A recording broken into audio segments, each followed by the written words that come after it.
go ahead and get started. Our committee of the whole for Tuesday, October 15th, 2019.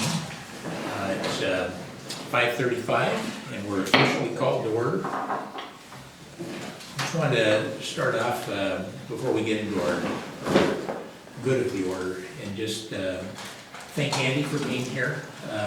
He doesn't get to see us all the time, but when we have IT issues, it's so nice to have somebody with expertise to kind of keep us on track. Andy, do you want to talk a little bit about your schedule? And Sure. We can certainly see if anybody has any questions. I think some of us have met and worked together, and so we know each other a little bit, but I'm from the city of Snoqualmie. You guys contract through us, so we're in the city Mondays and Tuesdays. Monday, I'm at the Police Department and Public Works, and Tuesdays, I'm at City Hall. And if you ever need anything from me, feel free to reach out, give me a call, send an email, and I'll do my best to make myself available for you. And yeah, so any problems with your surfaces, I try to help. Sometimes I break something, but for the most part, I've always tried to do good. Do any of you have any questions for me? Yeah. We're doing good. Okay. I'll see you next week. Yeah. Well, Andy, thank you again. Yeah, it's nice meeting everybody. I'll be back next month, first meeting, so if you have anything for me then, I'll be back by here and feel free to ask. Thank you, Andy. Well, let's go around. Anything for the good of the order this evening? Matt?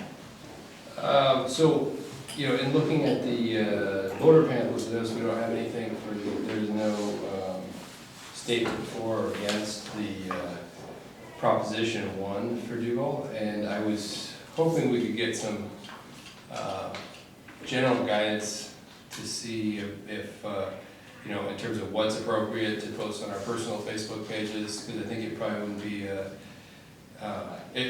it could potentially be an opportunity for us to, you know, say something about it on a personal side if we,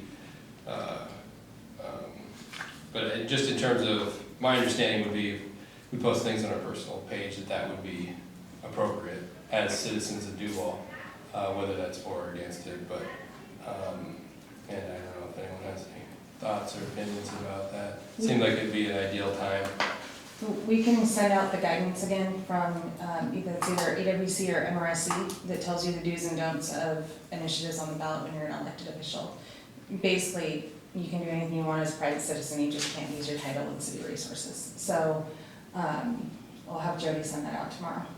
And I know Rachel, one time when I was asking her about this, she said as long as you're, one piece of advice she gave, and we can ask again tonight when she gets here, but basically it was, if you clearly state this is me speaking as a private citizen, not as a representative of the city kind of thing, then you're putting it right out there, plain as day, you know, and people, you know, people are people, they might challenge you on it, but you are being transparent about where you're coming from, so.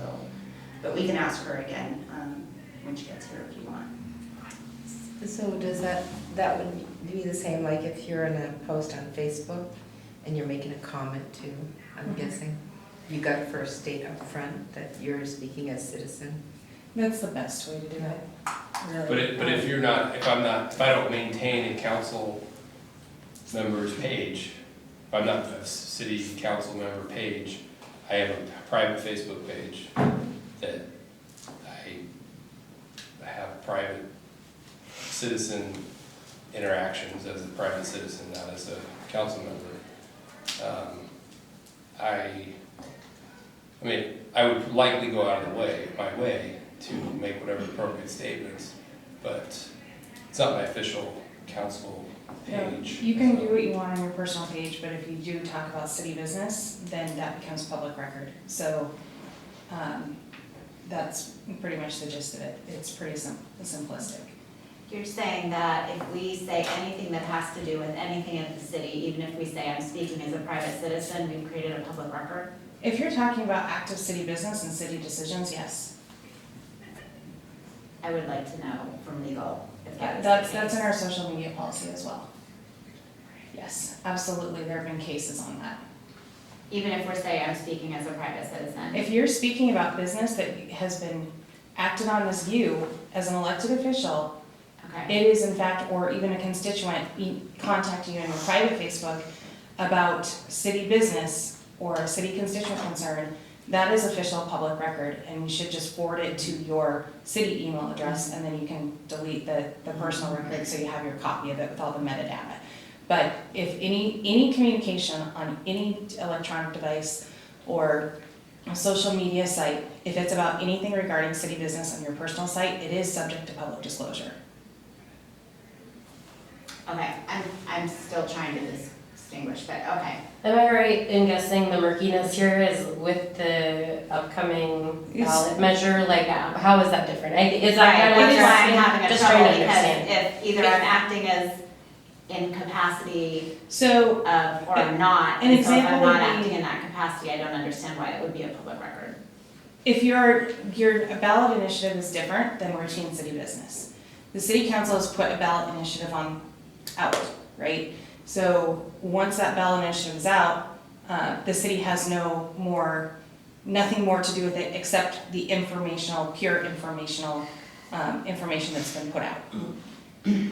Then it flips totally to the campaign. If you use your city title or city resources on your personal Facebook or your city Facebook or your campaign Facebook, if you use any city resources, then that would be an issue.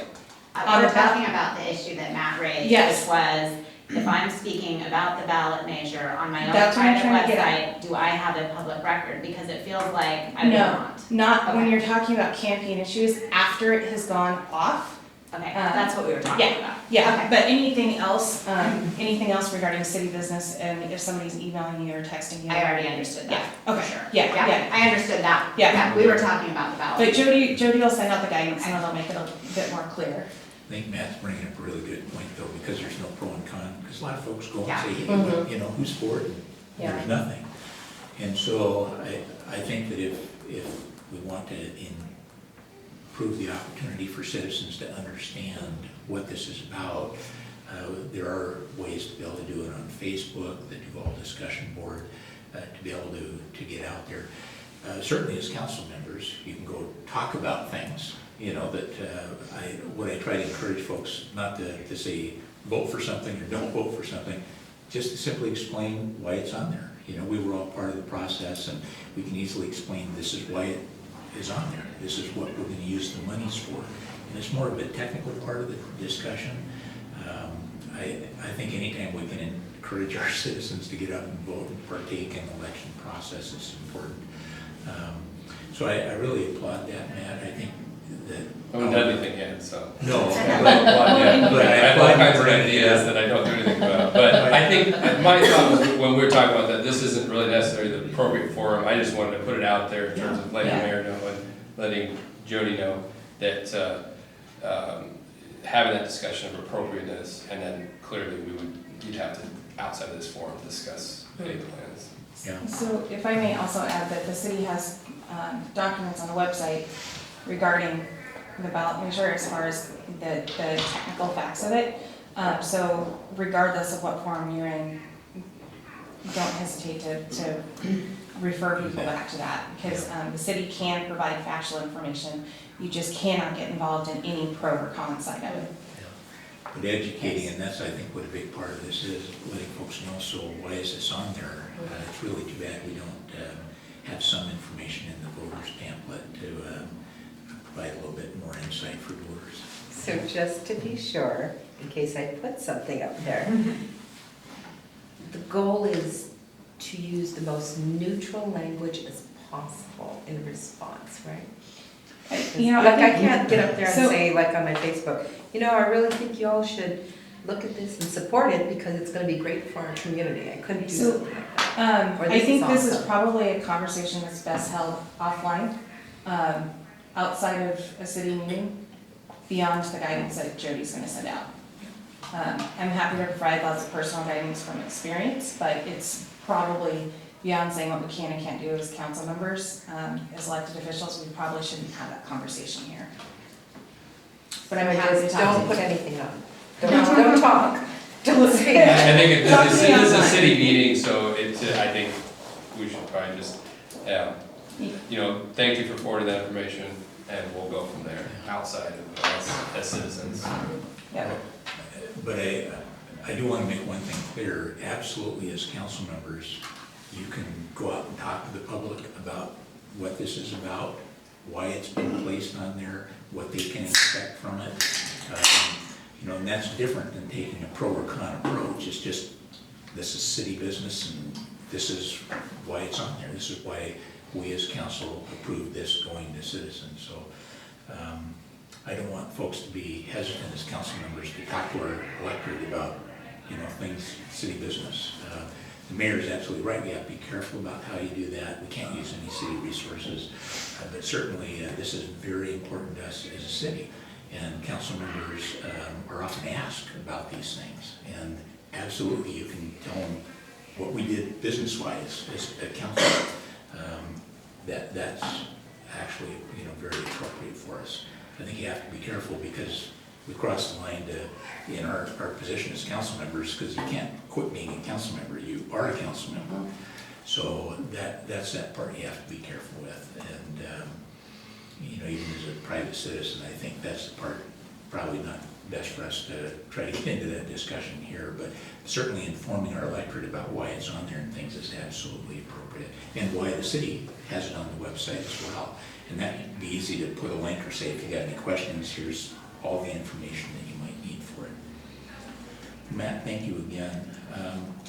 Other items for good of the order? Mine's Jennifer? super quick.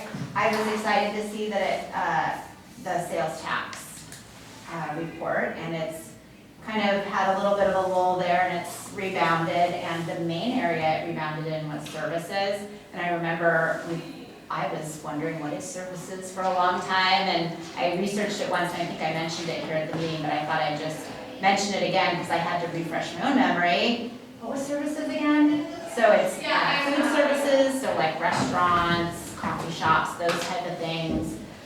Interestingly enough, banks are within services for like lease payments. So when someone, instead of buying a car, they lease a car, each lease payment has some kind of sales tax associated. So there's that. Personal services, home services, landscaping, auto services, those are the kinds of things that fall under services. So that is the area that really seems to be performing well right now, and I thought that was interesting, so thought I'd share it. Yeah, it was actually, I mean, some things were down, some were up, but overall it was up, you know, what I would call substantially, and it was really nice to see.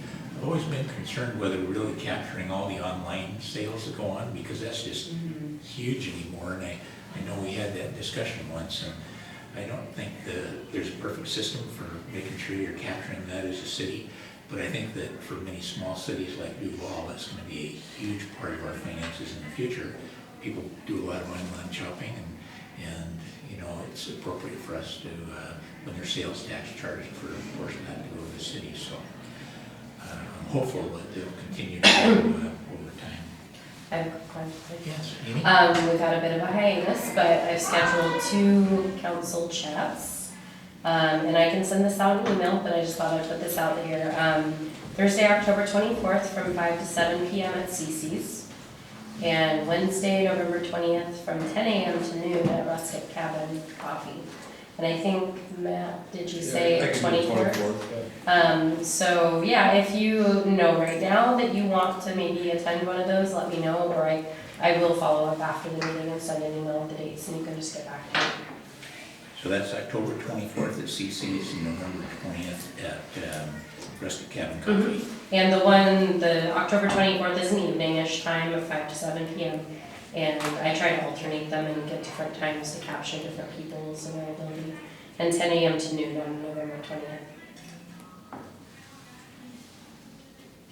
And FYI, I'm gonna be looking at my phone because my tablet is not working, so like, I'm not being rude, but my packet is on my phone, so.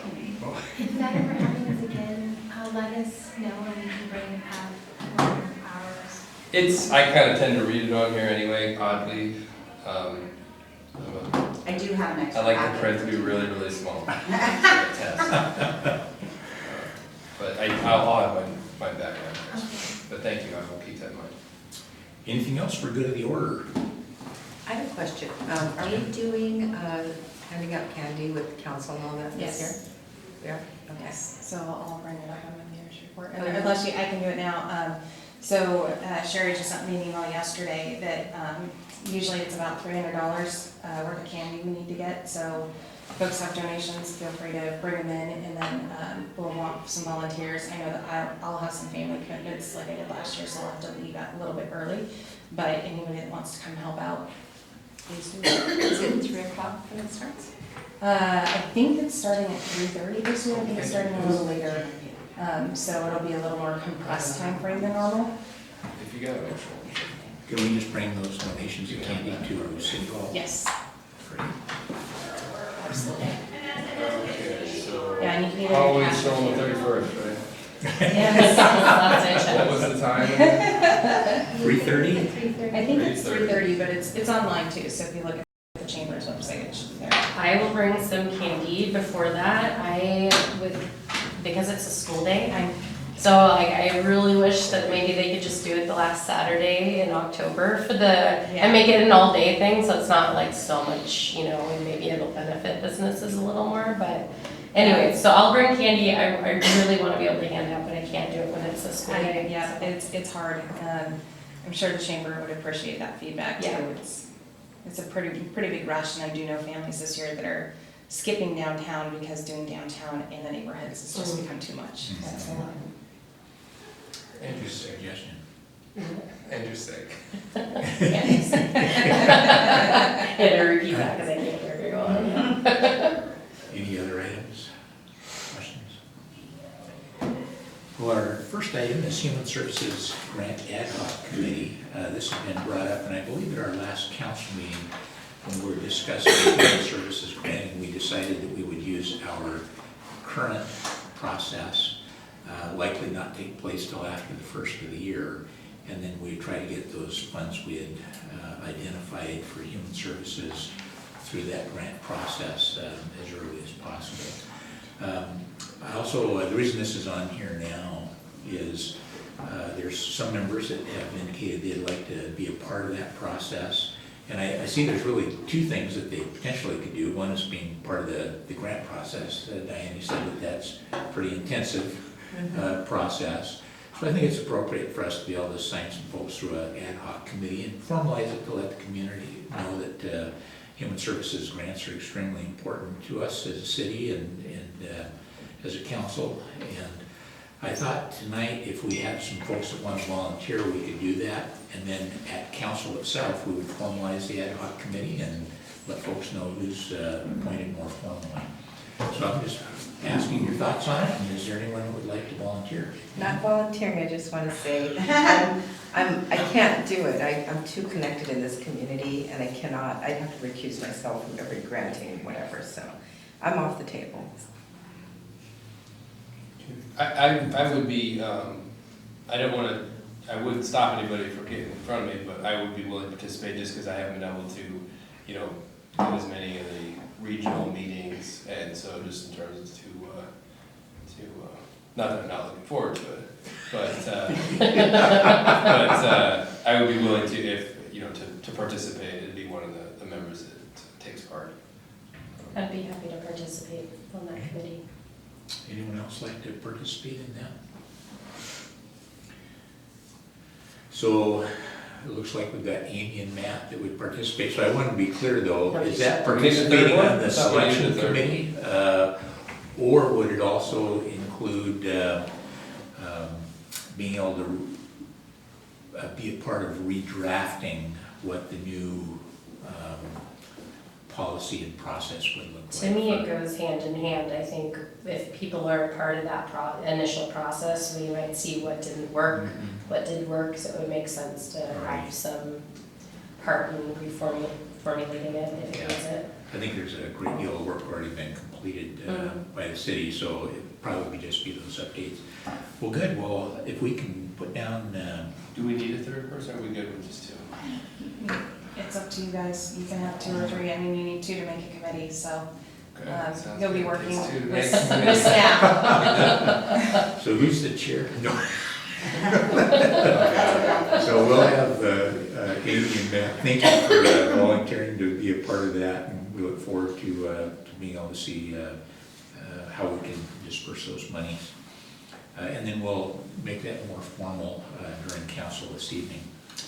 Our next item is council workshop, which is this Friday, starting at 9:30. Appreciate Matt is going into work that day, and will be working and then arriving for our meeting at 9:30, so thank you for making that adjustment. And I think, Diane, you need to leave by about 3:15, so that's about time. I think our meeting will wrap up. I don't want to get into all the details. I think we've sent quite a few things out, but I did want to just talk a little bit about the last sheet I sent out to everyone, just saying, what are your expectations? I think that's going to be an important early discussion on Friday, just to say, what do we want to get out of it? It can really be that simple. But I think it's a little bit more. We want to hear from staff and council as well. What are your expectations? At the end of the day, when we have committees, what do you want committees to do? We've also sent out, I think ahead of time, a draft the draft has expanded what we currently have in terms of guidelines for committees. So I would encourage you to take a look at that as well. We'll be talking about a couple of key things. What committees do we want? We certainly have the Admin Finance Committee now, but there's other committees. And one of the things that I brought tonight, I just wanted to hand out, is a list of both the committees we have now, as well as committees that potentially we can add. So you can start thinking about those ahead of time. And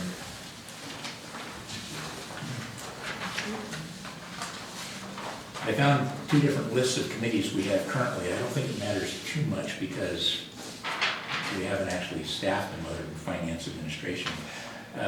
The second portion on this sheet, other committee options, I put some things that other cities have here in the valley and smaller cities throughout the region as well, just for you to think about. And then down below in the boxes, it just simply talks about some of the responsibilities. Many times, several committees might look at it at some topics. There might be a finance admin piece to a topic, and it might be very specific to something that goes to Public Works as an example. So you might have several committees looking at things. My encouragement is that we start off slow and not try to have a committee for the world. In the past, we had committees but no COW, Committee of the Whole. And so we quit doing committees so we would do what we're doing this evening. So I feel pretty comfortable saying let's kind of take our time. I think it allows the city to kind of get used to the committees and gear up because of the workload. It allows us to get our feet on the ground. But one of the deliverables out of Friday will be for us to determine what committees do we want. And it doesn't, you can lump several things on one committee. You don't have to try to have a list of 20 committees. You can have 2 or 3 committees and give larger responsibilities or oversight. So I look forward to Friday, and this was just designed to get you thinking a little bit about different types of committees and what might work for us. Under our long-range facility plan, when we started to first put this together, I thought, well, we're probably not going to cite, real specific things about what to do with facilities. And then I realized that for some council members, you've been talking about this for a while. And for many of us, it's newer, so we've taken a closer look and taken our time to get more information. We do have a overview on each facility currently. And so one of the deliverables we hope to have on Friday is for us to, we're not making decisions that day, but for us to really be able to talk about, not so much a long-range plan. Long-range plan, something the mayor is considering putting together here in the not-too-distant future is, what are our needs as we grow? What's the workload look like? If as an example, if there's a lot more going on in the building community, are we going to need more staff for reviewing plans and so on, or doing inspections? So getting back to the deliverables, I think it would be nice for us to be considering where we stand on our facilities. I don't expect we're gonna look at every last facility that we have. Some of those, I think, in our parks, the Doherty Farm and so on, it doesn't mean we can't discuss them. But I think if we try to focus in on our key facilities, City Hall, the Visitor Center, the Rec Center as examples, I think it can help narrow our focus and see if we can't make some decisions on either what we need to get to a final decision, or if we feel like we have the information, at least get a sense of where we'd like to go. So I'm excited about Friday, opportunity to talk about these things, to hear from all of you. I think there's a diversity of thought and opinions on what to do with our facilities. I also wanted to mention, I had sent out a note on this, but I wanted to say it specifically this evening, because we're talking about committees that not just involve council, but staff, and because we're talking about facilities, again, that affect staff a great deal. I have invited the mayor, our directors, Jody will be there as well for the morning, and then we've also asked for our legal counsel to be there, because on committees especially, sometimes we have questions about what they can do and so on. This is truly a council workshop, so it's really aimed at council, but I think as we've recognized on a lot of our topics, it really is important to have input from staff as well. And I'm going to try to keep it as much as we can to our timeline, so we can start at 9:30, and hopefully by 3:30 we can complete things. If council chooses, we can go on further, but I think it's nice, a 6-hour day can be pretty long. Before we move on to the next topic, are there any questions about Friday or feedback or input? Pretty good. Have I overtalked it again? Yeah. All right, thank you so much. Any questions from staff at all, or? I got all the lunch orders, so. Well, our third item is legislative agenda update. Mayor? Obviously, we don't have someone managing this for us, so what I was hoping to do is just bring forth our agenda from last year and try and get council to start thinking about things that we might want to change for the upcoming agenda. We still, I think, from my perspective, the capital facilities planning design funding, we need to keep that out there as an information piece for our legislators and talk to them about our processes and what we're looking towards in the future. Criminal Justice Training Commission did get more funding, so we can probably take that off the list.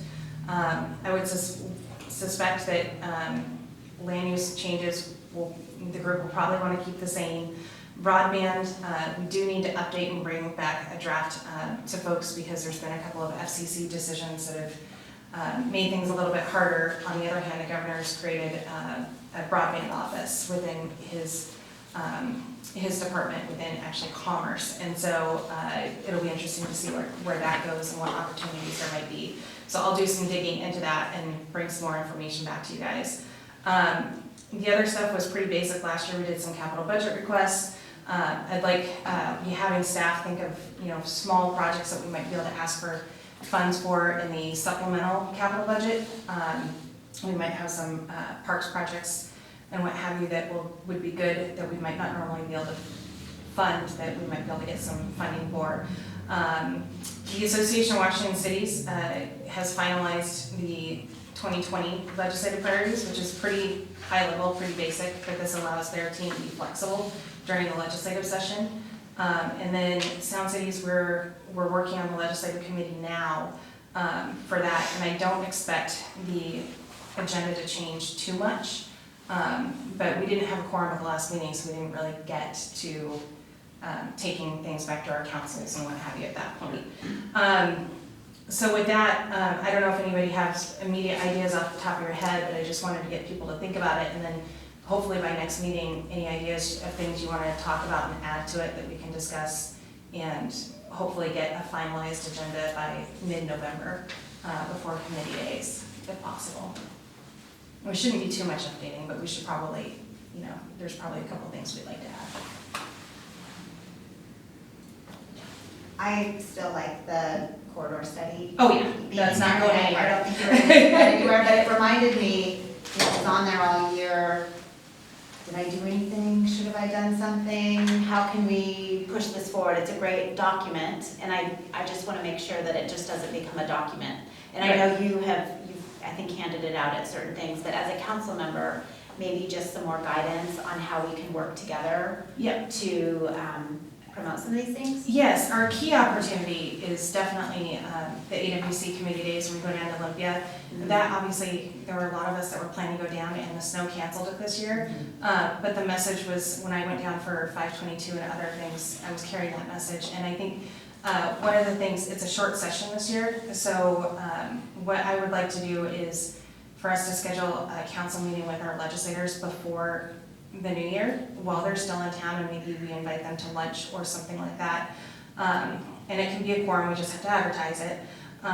And sit down with our legislators and just talk to them a little bit more. And then whoever wants to go down to Olympia when I'm going down this winter is more than welcome to go. Timing is often last minute, and that can make it challenging. Mayor Pro Tem has experienced that for multiple years on multiple levels. But yeah, I think in general, anybody that wants to help out with it, we can take as many people as we want down to Olympia.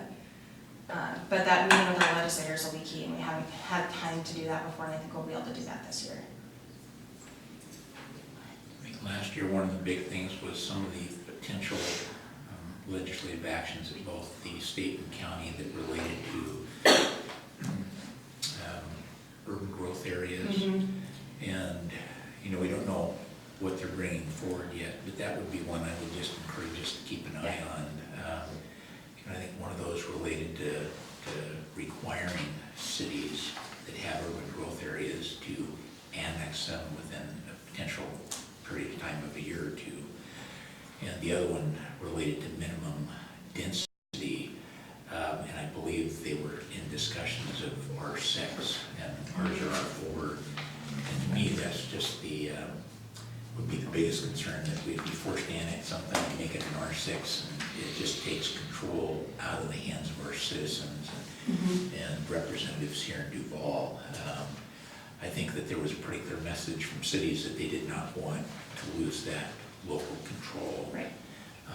And so it looked like they backed away, but I just want to make sure if it comes back that we're at the table again to make sure that that's not something we're looking for here in Duval. I think many of those things will come back, but the likelihood of them moving in a short session is not as good, especially in a silly season year. As David Postman from the governor's office said at the Snoqualmie Valley Governments Association a couple weeks ago when I was talking to him, talking specifically about some GMA-related issues in transportation that are directly tied to GMA as it's been implemented. The governor has been very reluctant to open up GMA, but it sounds like there's starting to be some cracks in that fissure. And that I think we're reaching a tipping point with the Puget Sound area, and I think that over the next few years we might see some significant changes to GMA, but it's going to be challenging, and we're going to have to be active, because I'm really worried about, frankly, I'm most worried about our existing plans being minimized and reducing what is already in our plans, which is great for population, but it's not good for fiscal sustainability of the city, since so many of our plans are based on the plans that we've been having for a long time. I don't see that happening, but I think it's a risk this year. There's still a big lack of understanding at the regional and state level of contiguous UGA cities and non-contiguous UGA cities and rural cities. We're not a rural city, we're a non-contiguous UGA city, but we often get referred to as rural. And that includes by other elected officials in the region, and that makes it challenging. And I think part of what we need to do once Vision 2050 starts moving forward is educating other city electeds on what our non-contiguous UGA cities actually are like and what our needs and challenges are, if some of the things that are being discussed move forward. It's all well intended, but there are unintended consequences. And it's, oh, Laura. I was just gonna add, starting, actually right now, we have our second phase of our buildable lands work due to the county in January, and we just received that second phase this week, and we'll have it completed by probably January 15th. And that's the information, and it goes in and gets squished into a model that shows what each of us is doing, whether we're a small city or a large city.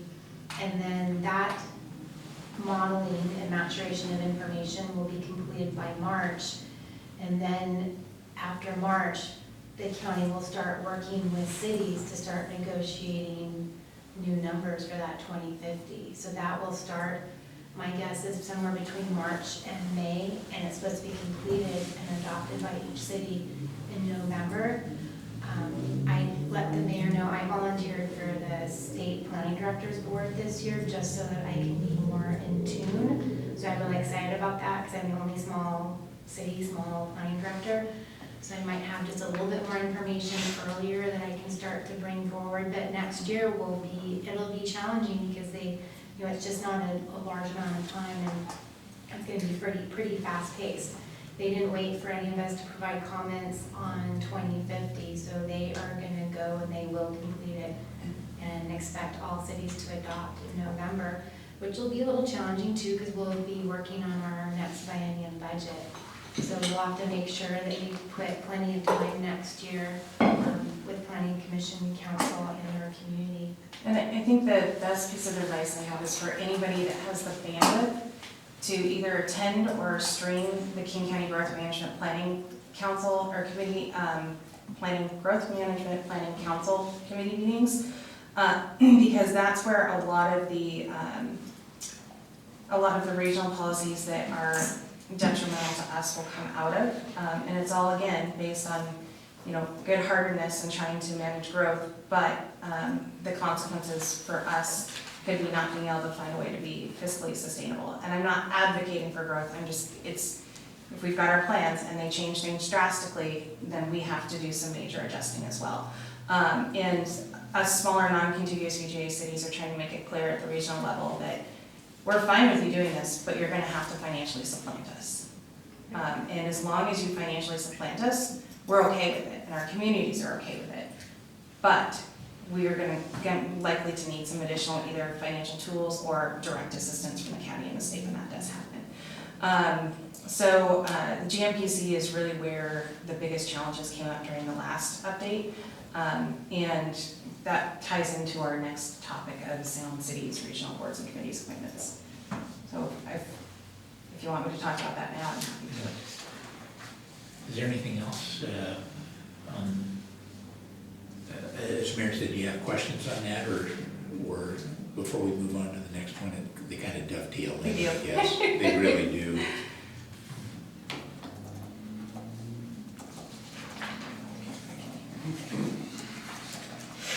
So the sounds, I have one more that's just seems somewhat relevant right now.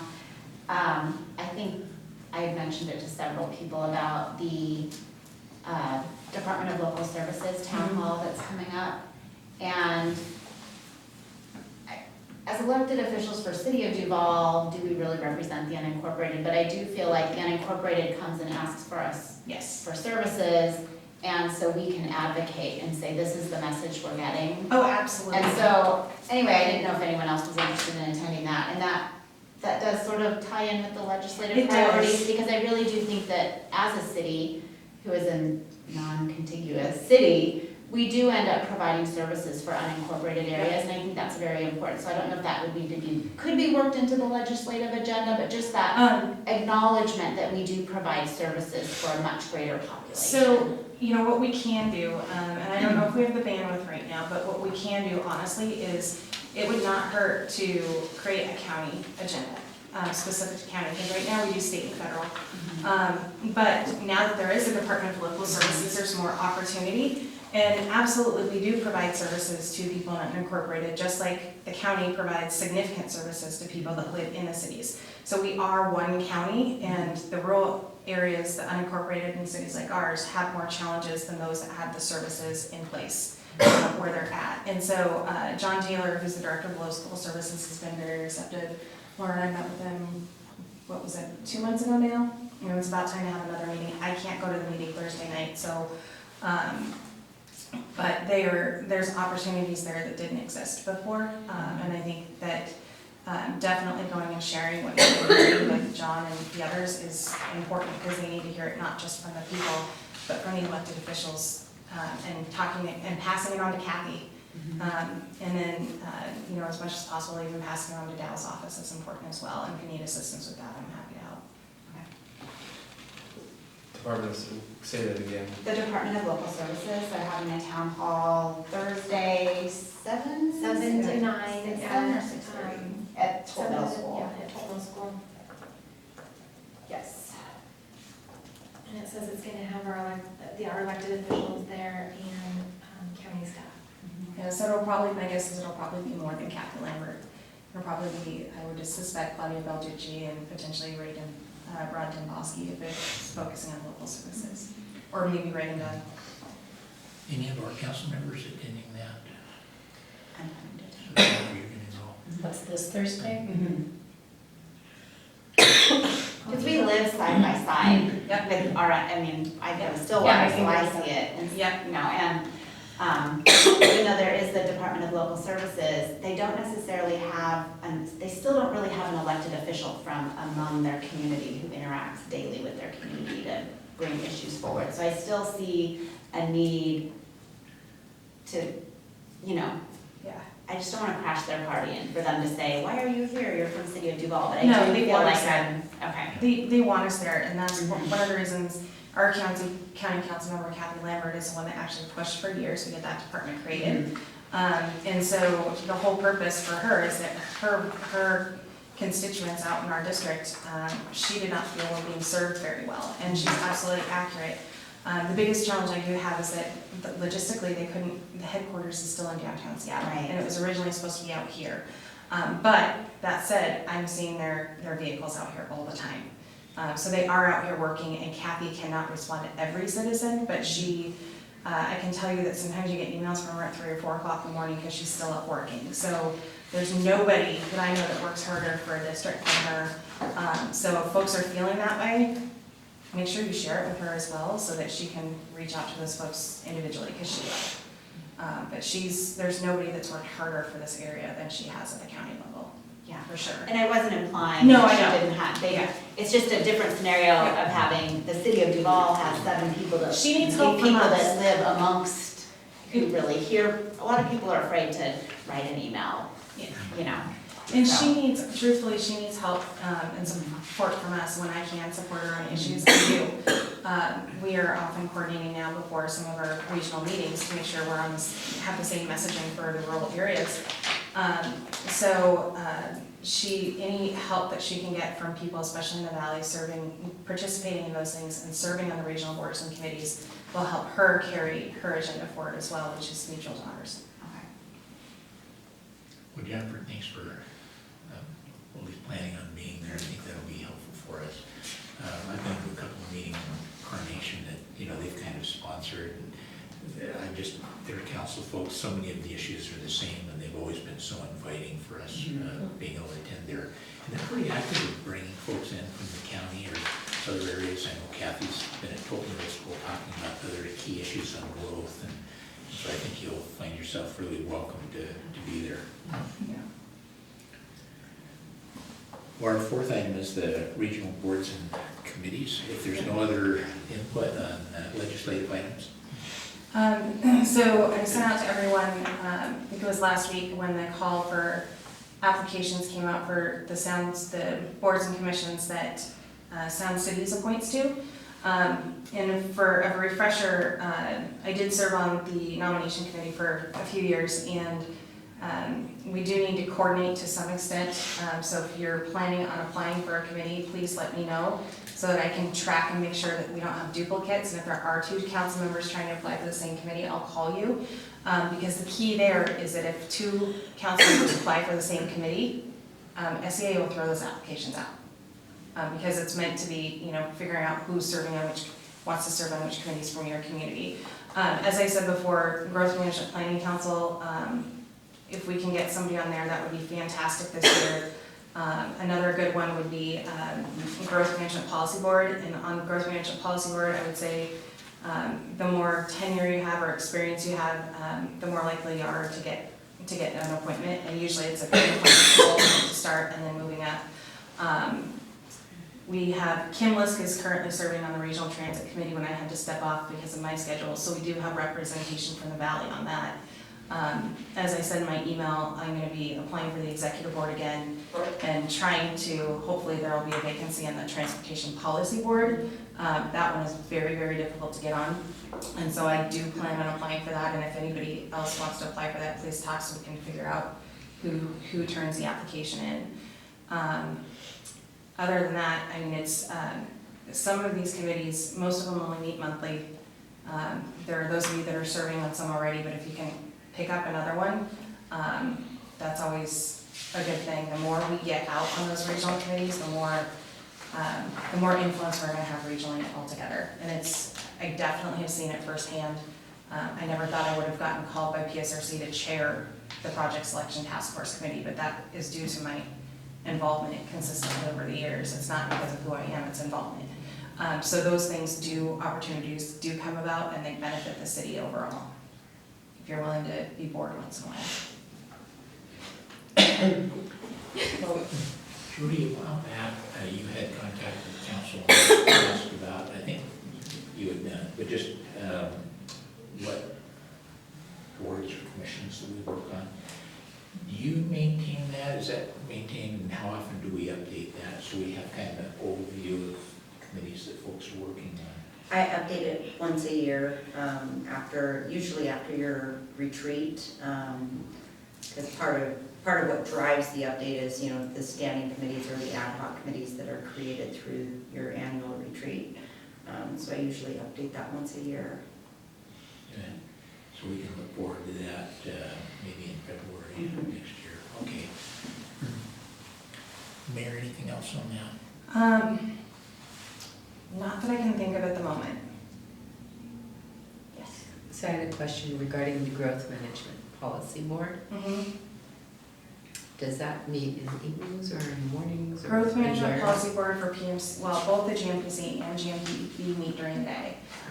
Growth Management Policy Council, that meets at PSRC's headquarters, as does GMPB. And then there should be in the SCA packet, if you click on the 2019 Regional Committee and Board Appointment Booklet, you'll have the list of the dates, times, and location of all the committees, so you can look at your schedule and see what works and what doesn't. If we have an idea, should we talk about that now, or? Yes. Okay, so I just wanted to say that, I mean, I've enjoyed being on the King Conservation District, and I was gonna probably reapply for that one again, but I'm also very interested in both of the growth management. So if somebody else was interested in one of those, I'm happy to apply for whichever one the other person doesn't want, or just to see if I could get on it. And because you have served on a committee already, you've got an extra foot in the door, but they're also Yeah. looking for new people for a lot of them. Those are just two of the harder ones to get on. So how do you figure out what day they meet? In the agenda packet, the 2020 call for nominations, there's towards the top of the page, there's a gray box that says for detailed information about each committee, please refer to the 2019 Regional Committee and Board Appointment Booklet. You should be able to click that link and go straight to the website and see it.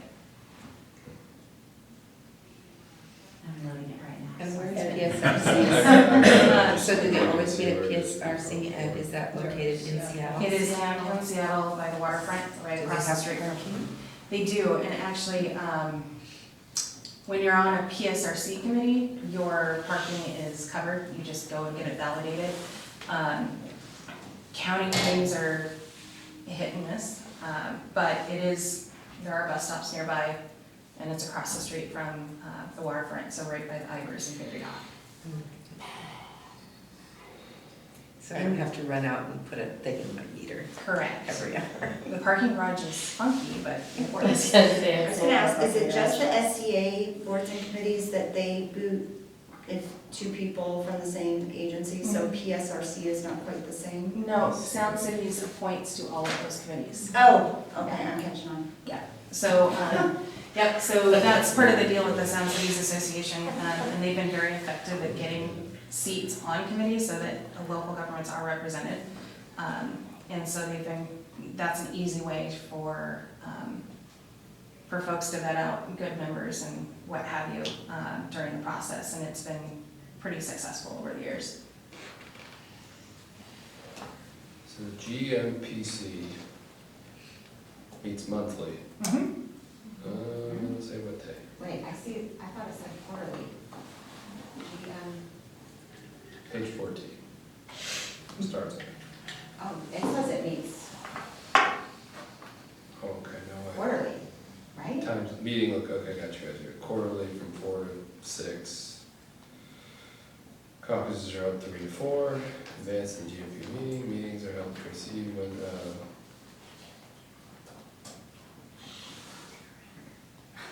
what day? I know, it doesn't say what day. Yeah, they didn't say on that one. Quarterly would be like 4 times a year, but they don't say, Wednesday, they're usually Tuesday, Wednesday, Thursdays. Yeah. yeah. No, they're like different ones are between Tuesday, Wednesday, Oh. Thursday, not to make. Yeah, some of the ones that meet quarterly actually will list what, specific dates they meet on, but Yeah, I think that time has actually changed since I was on it, because I had 2 babies at the time that I would take to me. It was definitely earlier than that.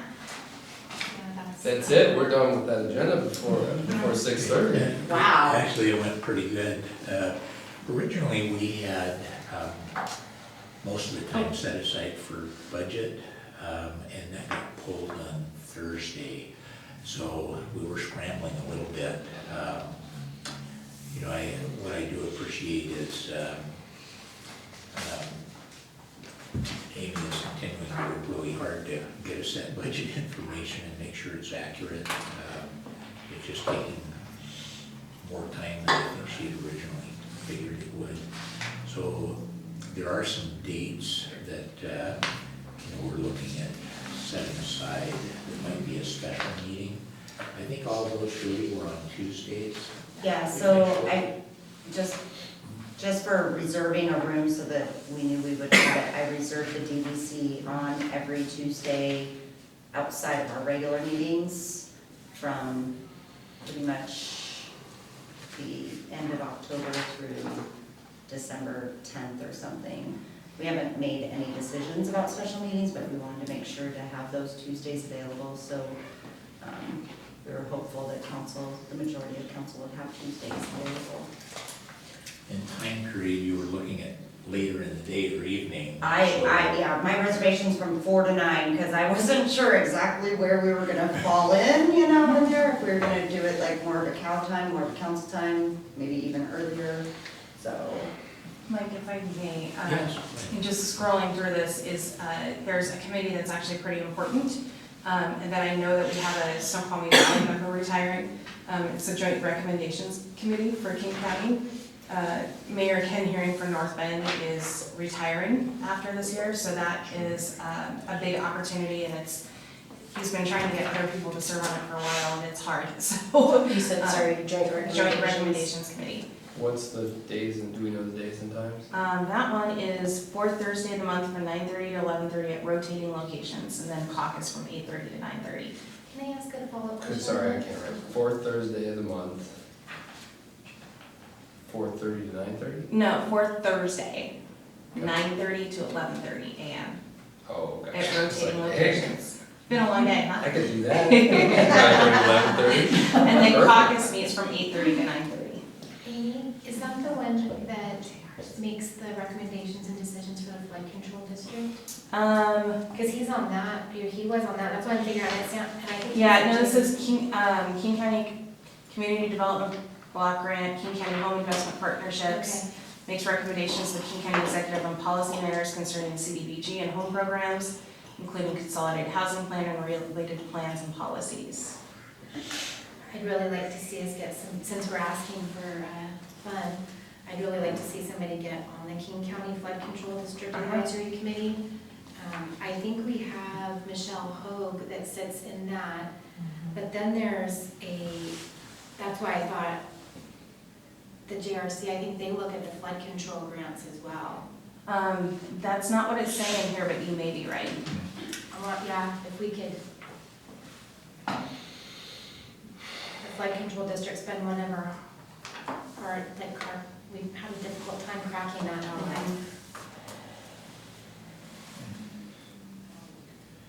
Matt? Could we get either do reports or maybe discuss some of the agenda items up today so we can streamline the process when we're in the regular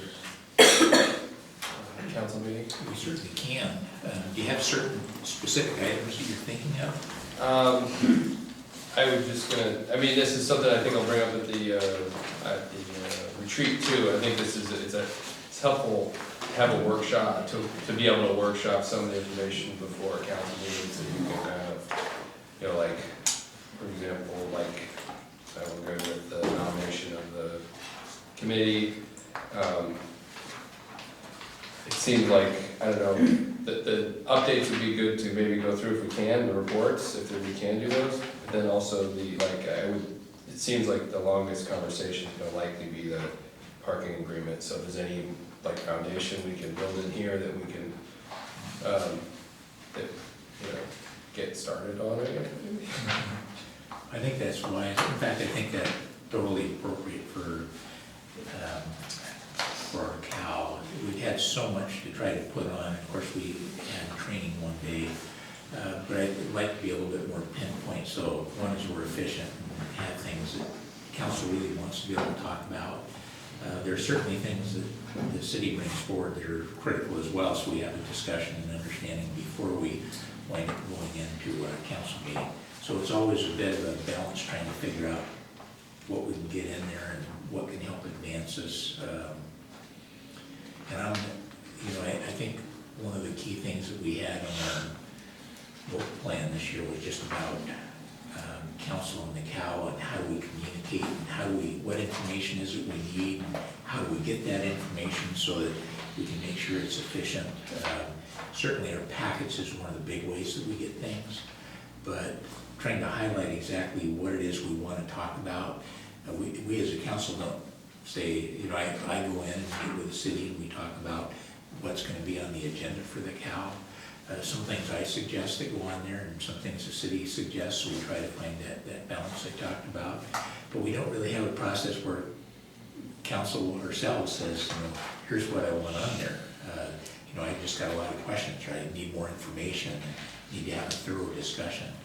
And so I've struggled with that a little bit to make sure that, things that we bring forward, and some days it seems very efficient and appropriate information, and others seem to fall a little flat, and maybe not have as much as we wanted, or some things go to council where we haven't necessarily discussed it as much. So I think your input to me would be really helpful in knowing exactly what things that you want to be on the cow as well, what things you'd like to see discussed. I haven't got to where I send out our draft, when I meet with the city and we talk about agendas. We don't just talk about the next meeting, we talk about the next couple of meetings. So I usually know a month in advance what we're talking about putting on. And I've often thought, I haven't been sending that out to council, so all of you can take a look and go, yeah, I want that, or maybe that one's not as effective. Sometimes too many cooks in the kitchen make it more challenging. But I do want to make sure, since the committee of the whole is council members and our opportunity to discuss things, that we have your input as well. So I just thought, I'll get back to yours, Matt, real quick, but I just wanted to say any thoughts on that, or do you want more communication on what's coming up specifically? Jennifer?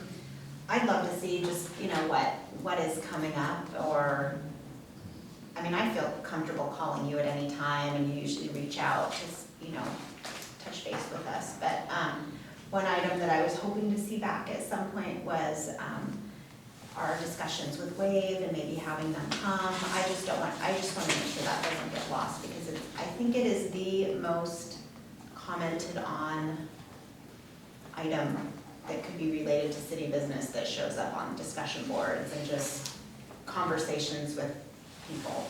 So We've been trying, and we were having challenges getting that scheduled. Okay. And capacity to do it. I would just ask council to keep reminding people that the city has absolutely no authority over broadband, period, under federal law, and that's been reiterated. But we'll do everything we can to make sure their problems are addressed within our capacity. But we are at the whim of the company and the federal government, and the same is now going to be true for cable franchises for the most part as well. So it is not going away. It's trying to get the time scheduled with the appropriate people to be able to come out here and also have them prepped so that they're not blindsided by what they might experience from the community, because we don't want them to have a bad experience. We want them to be able to present the right information to folks, and as we continue to find, and just talk to interim IT guy from Snoqualmie today who was at admin, and he said the problems mostly are not with WAVE, it's mostly with people's equipment in their houses and the old equipment that might be in the ground from the street to their house. So, and that has been consistent with many of the constituent issues that have come forward.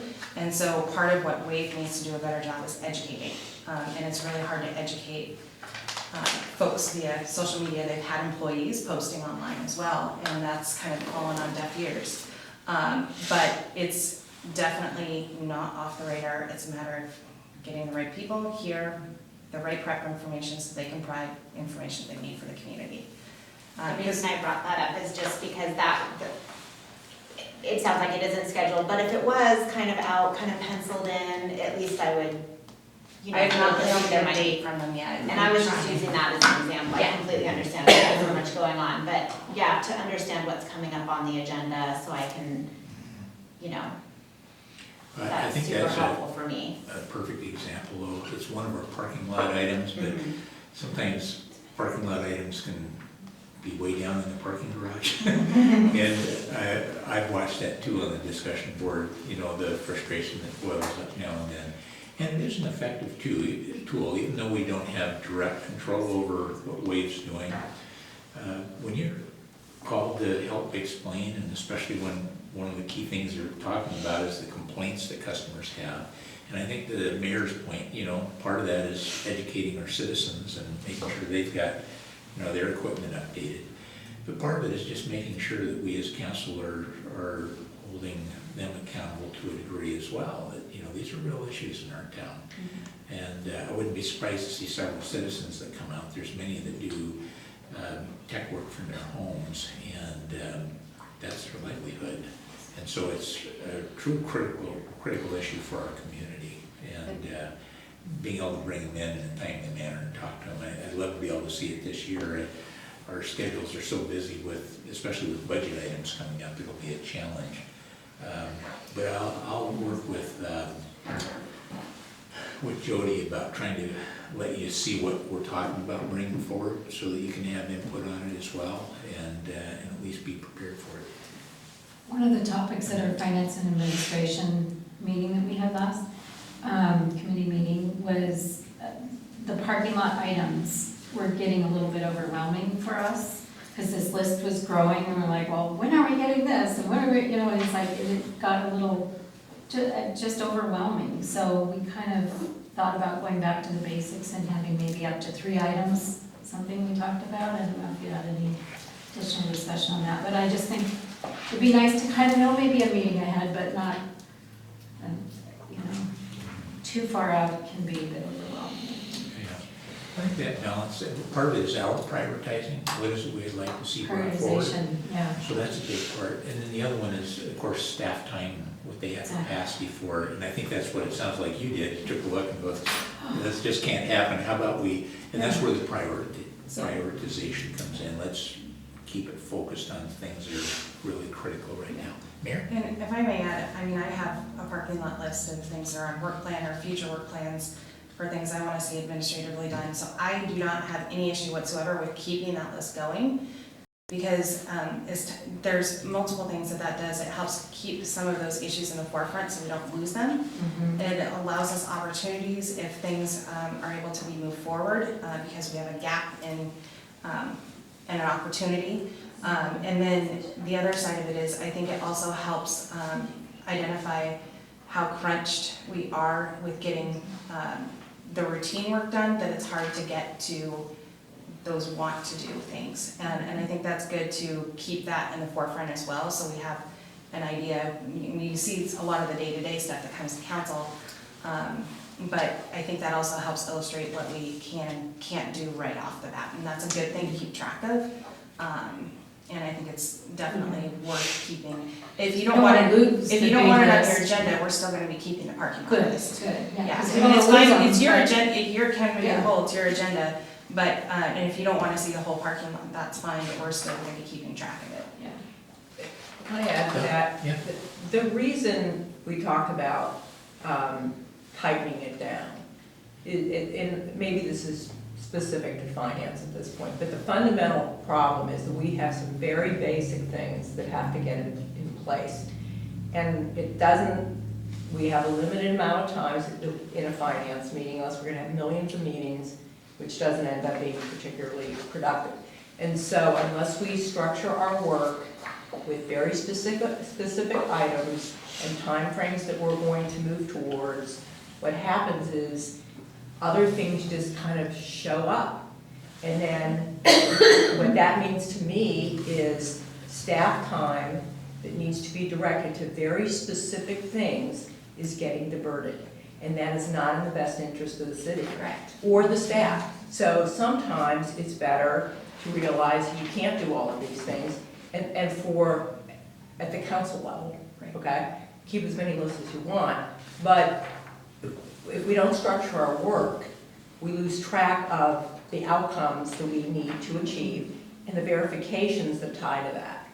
So when, an example, these are not extra work, by the way. These are basic things in finance, like, we're gonna move towards, having, and I say move towards, because we know there's lots of work to do, but we're gonna move towards getting our quarterly reports, I'll use that as an example, on a routine basis, and we know that that might take 18 months to happen. Hopefully Okay? not that long. Hopefully not, no, but the By point the is end of that the we year. acknowledge that in our expectations of the employee. So rather than just have this big, long list, we say, okay, this is the top priority, this is the second priority, and we're not trying to add to their tasks. We just want to have some core things that we know we can achieve. So that's why we got to thinking about, let's not put some big, long list on the bottom of our agenda. If somebody wants to keep that, fine. But by doing that, we can easily get distracted, and then we don't get the core stuff done. And just so folks know, all of our staff do have work plans that they're working on. For example, the things that were sort of some of my priorities of getting done in the biennium, I checked that list the other day, and for 2 years, we're about 75% done with the things that were strictly administration. And so the staff is working from their work plans on a daily basis. So from that perspective, they are, and we'll be meeting. Once Amy has the budget numbers updated, we'll be doing another director and supervisor, probably 4-hour meeting to update where we are on the work plans, identify what's not gonna get done, and identify new requests, and then the goal would be to bring that forward, because that will tie into any changes we make to the budget. Should I add one more item? So during the meeting, we discussed what we wanted to see currently, and we came up with that we wanted to see the numbers through the end of August. And so we also at that point decided that it was best to make it the easiest, chart that they could provide, that you guys could provide us. And so that's why you guys also got that chart that shows numbers through August, and it's a little more complicated to read, but I've started reading through it, and I'm kind of, trying to work through it, but the last column shows how much is left in each line. So it's a little different than what we're used to looking at, which shows how much has been spent in each line. So I really appreciate you getting that out to us. Chief Hurt sent that out to us this week, so. And I think on that information, it got me thinking, one of the problems with the percentage available is always gearing, and I had this conversation with Jennifer to make sure I was understanding things. I do think it's always really wise to remember that whatever that percentage available is, percentage available for 2 years. Yeah, oh, yeah. And so the difficulty with the report as it is now is that you have a column called encumbrance, and we don't use that right now. And at some point, perhaps there's a way to use that, in which case a report that the system can generate can give us a better, a more clear picture with the percentage available. And if we're going to use that number for that chart, for example, you know, I don't know if this is possible, but if the encumbrance column reflects the numbers trended, because there's always things the second year that don't happen in the first year. If we can have an encumbrance that reminds us of what we're planning for in the second year, then we won't think that we have more money than we have. Well, and to remember too is that the money that was budgeted was all programmed. So there are line items that are at 100% right now, but there will not be any cost next year. Oh, yes, I And so, understand that. That's why you have a 2-year cash. Yeah, and so our biggest challenge right now is changing how we've done business and recognizing cash Sure. flow. Absolutely. And so, for example, on the maintenance, the building maintenance, there's been payments going into that 75,000 that was allocated quarterly. But that's not enough to just get everything done all at once. There are options for getting that done, but that's part of the cash flow part that Amy De Los Santos is looking at, so that, and trying to get a good grasp on, so that when she comes and talks to folks about it, we'll know what's going on. And she's been meeting with department directors and asking questions about line items. She's been working a lot with Steve lately to make sure she's got the right information and what have you, and it's going pretty well.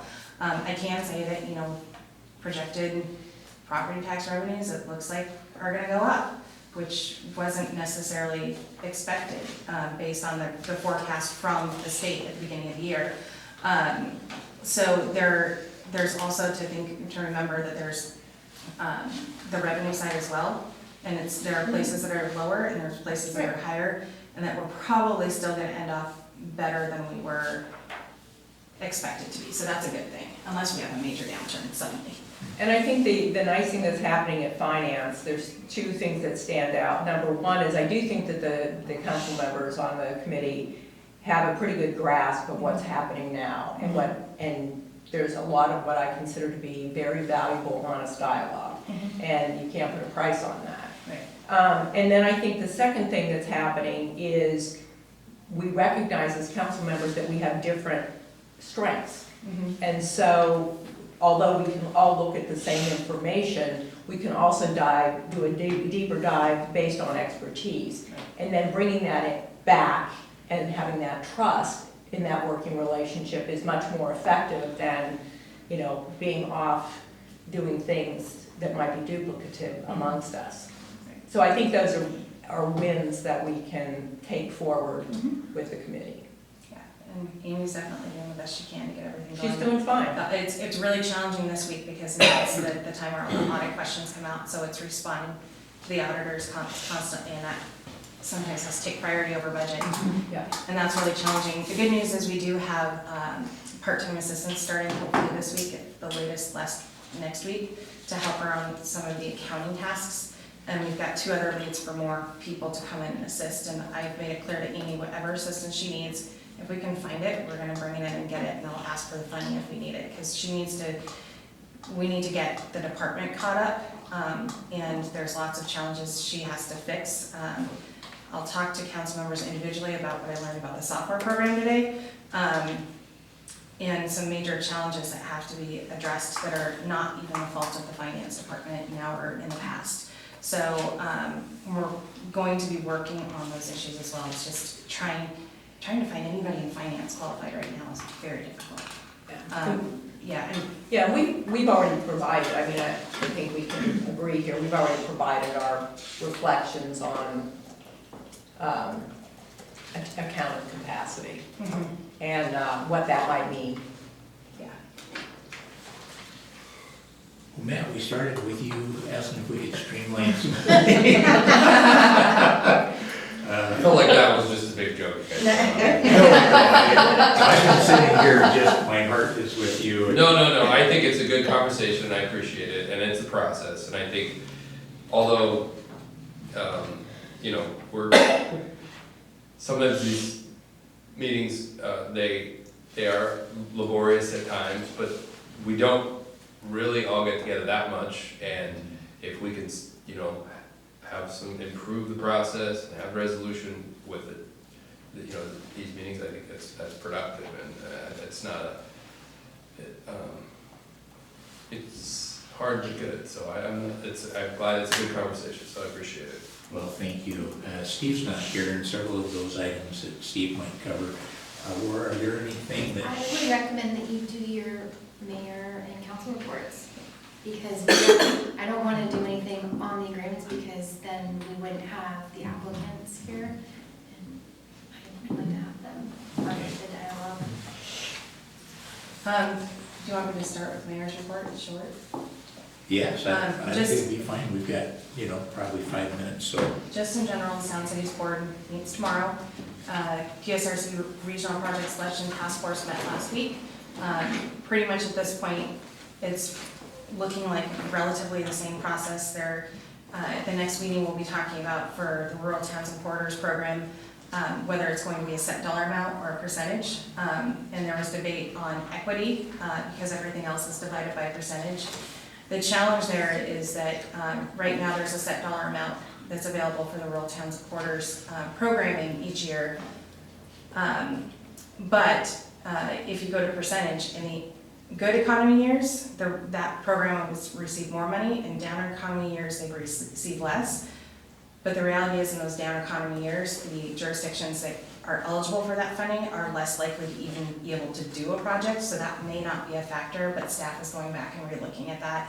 And once I get the information from staff, I'll share it with council, but my gut instinct is that we're better off going with a percentage and having larger pots in the good economic times for larger grant opportunities, but we'll see what the data shows. And other than that, trick or treat. So anybody just let us know if you can make it, and if you can donate candy, great, and we'll go from there. You look like you're finding some candy here, or at least some healthy fruit. I'm eating dinner. Under council reports or committee reports, we really have one standing committee. Jennifer? I just have a super quick council report. I attended the local planning, I think it's called the local planning, the short course. I don't know if anyone else has attended one of those.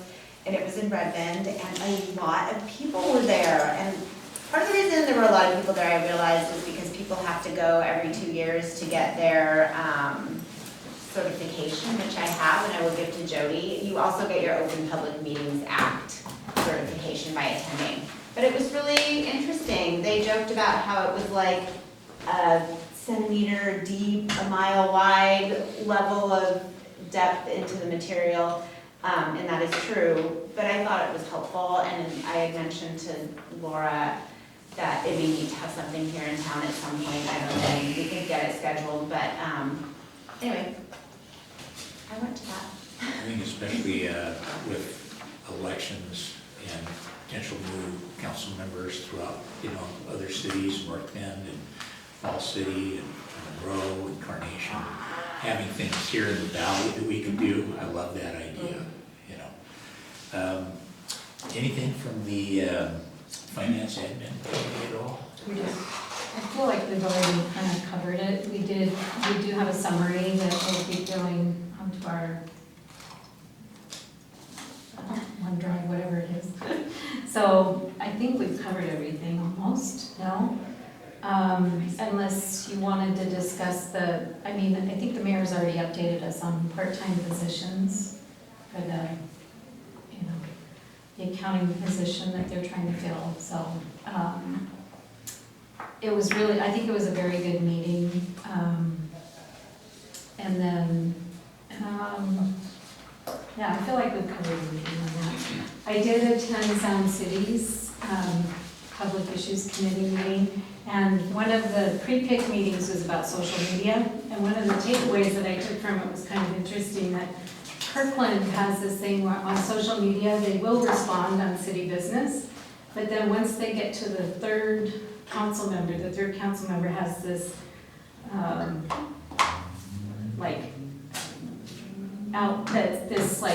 at the very beginning of what they write, they say that this is the third person that's commented, so they will not allow a fourth person to comment because of quorum. So I thought that was kind of an interesting way to deal with, but it seems like we personally haven't been doing a lot of social media amongst ourselves, and I just think it's still kind of uncertain.